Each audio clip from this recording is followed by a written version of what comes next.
नमस्कार मित्रांनो, मी Omkar action reaction चॅनलवर आपल्या सगळ्यांचं सहर्ष स्वागत करतो. मित्रांनो, आजचा विषय थोडा अटके आहे. हनीमून ब्लॉग आणि बरंच काही. हनीमून ब्लॉग आणि बरंच काही म्हणजे नक्की काय हो? तर 1.5 मिनिटाच्या खेळाचं 3 मिनिटाच्या रीलमध्ये केलेलं रूपांतर. हो, 1.5 मिनिटाच्या खेळाचं 3 मिनिटाच्या रीलमध्ये केलेलं रूपांतर. आणि हे रूपांतर जे आहे ते बघितल्यानंतर प्रत्येकाला असं वाटतं की आपलं रील सुद्धा एक असंच बनवावं आणि यातूनच झालेली आहे स्पर्धा. हो, ही स्पर्धा इतक्या टोकाला पोहोचलेली आहे की आपण सोशल मीडियावर नक्की काय टाकत आहोत, कशासाठी टाकत आहोत आणि यातून नक्की आपण काय साध्य करत आहोत, हा विचार करणं खरंच गरजेचं आहे. मित्रांनो, जर हे सगळ्या गोष्टींचा जर आपण अभ्यास केला तर हे रील टाकणाऱ्या मुलांना, मुलींना यातून नक्कीच काहीतरी साध्य करायचं आहे, हे आपण या व्हिडिओच्या माध्यमातून समजून घेणार आहोत. व्हिडिओ आवडल्यास नक्कीच लाईक करा, शेअर करा, चॅनलला सबस्क्राईब करा आणि महत्त्वाचं म्हणजे तुमची विवेक बुद्धी वापरून तुमचा हनीमूनचा अनुभव कसा होता हे कमेंट बॉक्समध्ये जरूर सांगा. मित्रांनो, 2 महिन्यापूर्वीची गोष्ट आहे. प्रचंड अशी थंडी पडलेली होती. इकडे गजर वाजत होता, पण मन काय उठायला तयार होत नव्हतं. परंतु पापीपेट का सवाल आहे, उठावं तर लागलंच. आणि गजर बंद केला, देवाची आराधना केली आणि पहिलं काम केलं ते म्हणजे इंस्टाग्राम ओपन करणे. मित्रांनो, सध्याच्या स्थितीला आपलं तीच पहिल्या प्रायोरिटी झालेली आहे की रील बघणे, की आत्ताचा नवीन ट्रेंड काय आहे आणि या नवीन ट्रेंड प्रमाणे आपण काही करू शकतो का. तसंच एक माझ्या समोर रील आलं. रील पाहतो तर काय, त्यामधल्या व्यक्ती ज्या आहेत त्या अगदी ओळखीच्या वाटल्या आणि त्या ज्या आहेत ते दाखवत जे काही होत्या ते म्हणजे अतिशय बघण्यासारखंच होतं. आता इतकं बघण्यासारखं होतं की थंड झालेलं पाणी गरम कधी झालं आणि ओतू कधी गेलं हे कळालं सुद्धा नाही. मित्रांनो, रीलचं स्वरूप असं होतं, एक तोकडे कपडे घातलेली मुलगी आपल्या अंथरुणातून उठत असते, पांघरून बाजूला करते आणि खोलीच्या एक नजारा दाखवत असते. जर तुम्ही बघायला गेलात तर उत्तम असा हा नजारा होता. यामध्ये जे काही आहे आता, जे कसं US आणि इराण युद्ध वगैरे चालू आहे, या युद्धाची जशी परिस्थिती असते तशी परिस्थिती तिथं पाहावयास मिळत होती. जर तुम्ही म्हणाल की नक्की तिथं होतं तरी काय, तर अस्वस्थ झालेली जनता, चुरगळलेली त्यांची मनं बघायला मिळत होती. त्यानंतर जी काही मॅगझिन कव्हर्स असतात ती मॅगझिन कव्हर्स होती, क्षेपणास्त्रांची कव्हर्स तिथं जी आहेत ती काही पडलेली होती. त्याचबरोबर हातकड्या होत्या, गॅससाठी अल्ट्राव्हायोलेट वाले ग्लासेस होते. अशा बऱ्याच गोष्टी तिथं काही पडलेल्या होत्या. आणि इकडं मात्र जे यांच्यामध्ये खरं युद्ध चालू आहे ती लोक मात्र दोन जे आहेत ते चहा पीत, कॉफी पीत, शूटिंग घेत मस्त आपली लाईफ एन्जॉय करत होते. मित्रांनो, तुम्हाला म्हणलं ना की ही परिस्थिती अशी होती की ज्यामध्ये इकडं थंड असलेलं पाणी गरम झालं आणि ओतू गेलं, अशा स्वरूपाचं ते रील होतं. आता ज्यांना समजलं त्यांनी समजून घ्या, नाहीतर बाकीच्यांनी पोगो बघा. मित्रांनो, हे टाकण्याची खरंच गरज आहे का? हे टाकून त्या दोघांनी नक्की साध्य काय केलं? ही लोक कोण होती? आता एक एक आपण टप्प्याटप्प्यानं बघू. मित्रांनो, हे जे काही रील टाकलेलं होतं त्यातला मुलगा मुलगी म्हणजे ते नवरा बायको जे आहेत ते माझ्या अत्यंत जवळचे ओळखीचे होते. यांच्याकडून हे रील अपेक्षित होतं का? तर यांच्याकडून हे रील अपेक्षित नव्हतं. हे आजपर्यंत येडे गबाळेच म्हणून ओळखले जातात दोघ जण. आणि त्यांनी लग्न झाल्यानंतर हे असं रील टाकलेलं. मग मी म्हटलं, हे रील टाकायची गरज काय पडली यांना? आपण जरा थोडा अभ्यास करू.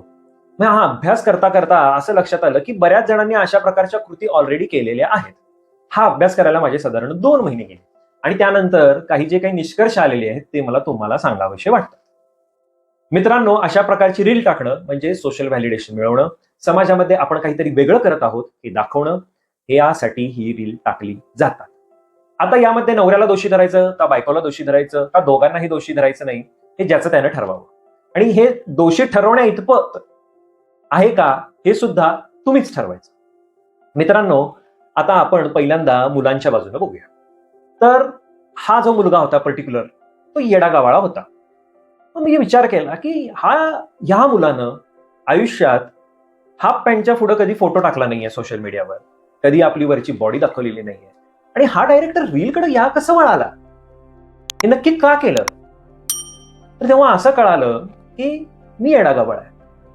आज मला तुमच्यापेक्षा, बाकीच्यांपेक्षा किती सुंदर बायको मिळाली, किती हॉट बायको मिळाली, किती सेक्सी बायको मिळाली हे दाखवायचं होतं.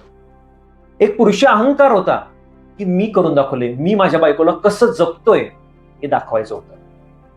यानंतर मला जे आहे ते पाहिजे ते मी कसं मिळवतो, काय करतो हे दाखवायचं होतं. कुणाला? त्या 4 लोकांना. हो, त्या 4 लोकांना दाखवायचं होतं की मी कसा आहे, माझी बायको कशी आहे, मी काय करतोय ते. ह्यानंतर आपण पोरींच्याकडे. आज जर बघितलं तर 100 99 मुली ज्या आहेत त्या सोशल मीडियाच्या बळी ठरलेल्या आहेत.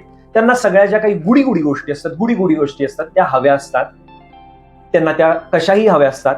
पहिल्यांदा त्यांच्या डोक्यावर असतं फेमिनिझमचं भूत, फ्रीडम फायटरचं भूत. आम्ही जे आहे ते आम्ही करू, जे काय असेल ते आम्ही करू, आम्ही आहे फेमिनिस्ट, आमच्या स्वतःच्या जीवावर करू, हे एक त्यांच्यावर भूत असतं. जेव्हा ते त्यांच्या आवाक्याच्या बाहेर असतं तेव्हा त्यांना आपल्या कमवणाऱ्या नवऱ्याची आठवण येते आणि त्याच्या माध्यमातून या साऱ्या काही गोष्टी केल्या जातात. मुलींना यातून काय दाखवायचं असतं की माझा नवरा किती भारी आहे ते बघा, माझा नवरा कसा आहे ते बघा. जर त्याला डोले शोले वगैरे असतील तर तुम्ही विचारूच नका. त्याचा प्रत्येक एक आणि एक अवयव जो आहे तो अगदी दाखवला जातो, अगदी झूम करून दाखवला जातो की माझा नवरा कसा आहे, तुमच्यापेक्षा पोरींनो कसा मिळालाय ते बघा. हे पोरींची वाक्य मी तुम्हाला सांगत आहे. आता जे काही लक्झरी लाईफस्टाईल जगायचं आहे, रिसॉर्टमध्ये जायचं आहे, माझी मैत्रिणी 10,000 मध्ये गेलेली होती, आपण जायचं ते 20,000 मध्ये, हे जे काही आहे ना, तेव्हा यांचं फेमिनिझमचं जे भूत असतं ना ते झट करून खाली उतरतं. मग त्यासाठी लागतो चांगल्या उत्तम पॅकेजवाला नवरा.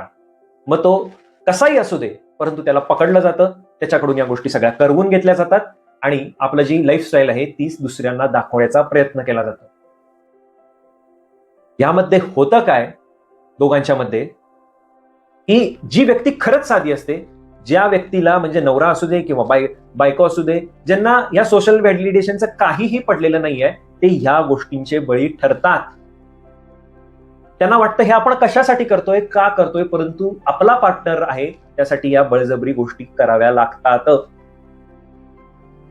साध्या गोष्टीत म्हणजे काय की नवऱ्याला वाटतं आपली बायको जी आहे ती बाकीच्यांपेक्षा कशी सुंदर आहे, हॉट आहे, सेक्सी आहे हे दाखवायचं असतं. पोरींना हे दाखवायचं असतं की माझा नवरा मला कसा जगवतो, कसं मला त्यानं फ्रीडम दिलंय, मी कसे कपडे घालते तरी मला तो काय बोलत नाही, मला कसं जगवतो ते. परंतु तुम्ही याचा विचार केलाय की भविष्यात जाऊन पुढे काय होईल? मित्रांनो, नवीन लग्न झालेलं असतं, हनीमून असतं, पहिलं वर्ष असतं, पहिला सण असतो, पहिला दसरा, पहिला दिवाळी असतो, नाविन्य असतं आणि हे आयुष्यभर नाविन्य टिकवून ठेवायचं असतं. परंतु जर तुम्ही आजची स्पर्धा बघितली तर वर्षभरातच आम्हाला सगळ्या गोष्टी करायच्या आहेत आणि वर्षभरानंतर जेव्हा आम्ही ह्याच रील बघू, ह्याच पोस्ट बघू, तेव्हा आपण पश्चाताप करून घेतो. तेव्हा मग नवरा विचार करायला लागतो, तेव्हा माझी बायको कशी सुंदर राहत होती, मस्त साडी नेसत होती, मस्त कपडे घालत होती, एकदम हॉट दिसत होती, एकदम सेक्सी दिसत होती, आणि आज अशी का आहे, आज तर गाऊन घालून बसतीये. मित्रांनो, या घडलेल्या घटना सांगतोय मी, काही वेगळं असं काही सांगत नाहीये.